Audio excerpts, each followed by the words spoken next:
Heureux aujourd'hui, je suis avec monsieur Léo Bardon qui a écrit un livre exemplaire sur la grande comédienne Annie Girardot.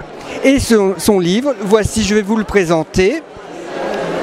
Annie, te souviens-tu? Et ce livre, en plus, la moitié de vos droits vont directement à l'association à la fondation. IFRAD, ça s'appelle. Voilà, oui. IFRAD, voilà, ouais. C'est la fondation IFRAD, qui est une fondation qui se trouve sur Paris, en fait, qui s'occupe de la recherche contre la maladie d'Alzheimer. Voilà. Et monsieur, il a travaillé longtemps avec Annie Girardot. C'est un privilège de pouvoir le rencontrer aujourd'hui. Et qu'est-ce que vous pouvez nous dire aujourd'hui? Vous la voyez de temps en temps? Je prends des nouvelles effectivement par téléphone et aussi par d'autres biais. Allez la voir, je l'ai expliqué dans une interview il y a à peu près cela 6-7 mois que c'était de plus en plus difficile et que là j'avais eu un problème, c'est qu'un jour je suis allé à la porte et j'ai pas pu y aller, donc j'ai fait demi-tour. C'est bien dommage ça. Oui, j'ai pas pu. En fait, j'ai pas eu la force, si vous voulez.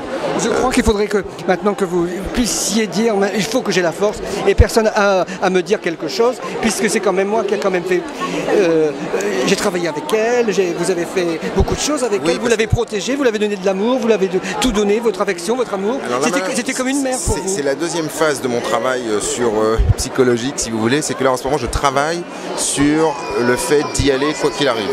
Mais il faut que j'y aille. Il faut dire, moi, à mon avis personnel, je dirais, s'ils veulent pas, mais moi j'irai, j'y vais pour elle, j'y vais. Ah oui, non, j'y vais pas. On n'a pas à me dire, j'ai pas le droit d'y aller ou quoi. Je fais quand même partie Vous faites quand même partie de la famille, comme un fils, parce que je sais que vous l'avez protégé, vous l'avez aimé, vous l'avez donné tout ce que vous avez. Parce que vous êtes un homme sensible, un homme humaniste et tout.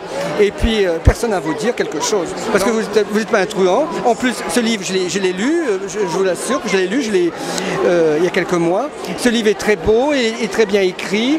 Et puis vous écrivez avec votre cœur. Bah oui, parce que j'ai voulu effectivement raconter tout ce qui s'est passé réellement autour de nous, quoi. Et pourquoi est-ce qu'on a voulu cacher la maladie aux professionnels? Pourquoi est-ce qu'on a voulu le faire aussi au niveau du public? Parce que d'abord, je savais que si on le disait au public, le public aurait un autre regard sur Annie. Alors, ce serait un regard d'amour. Mais lui comprendrait, les professionnels auraient été peut-être un petit peu plus durs en se disant on va pas prendre Annie pour faire un film parce qu'elle est plus capable de jouer, quoi. Alors du coup on a trouvé la pirouette. La pirouette, c'était cette fameuse oreillette qui fait que tout le monde s'est pas rendu compte de ce qui se passait réellement, et c'était ce que je voulais. Et c'est vrai que le bonheur qu'on pouvait avoir, c'était de la voir sur un plateau. Voilà. C'est-à-dire qu'elle était souriante, pleine d'amour, comme d'habitude, comme à la maison. Mais sur un plateau, elle était encore plus rayonnante. Et ça, c'était le principal pour nous. Moi, je l'ai vue un jour sur un tournage. Elle était là. Elle était, je ne sais pas comment expliquer, elle était ailleurs. Et puis quand on lui disait moteur, pouf, elle renaissait, elle vivait, elle était là, elle aimait la caméra c'était sa vie, c'était sa passion. Et quand on lui disait moteur, ça y est, il y avait quelque chose incroyable, on ne peut pas expliquer. Oui, bien sûr, elle était actrice, c'était une grande actrice, quand il y avait le mot. Il y a une scène qui était dans le film de Jane Birkin, Boxes. Oui, c'est ça. Il y a une scène où elle est dans un fauteuil roulant. Et à un moment, je vais la voir, je lui dis écoute Annie, là le gros plan caméra c'est sur toi.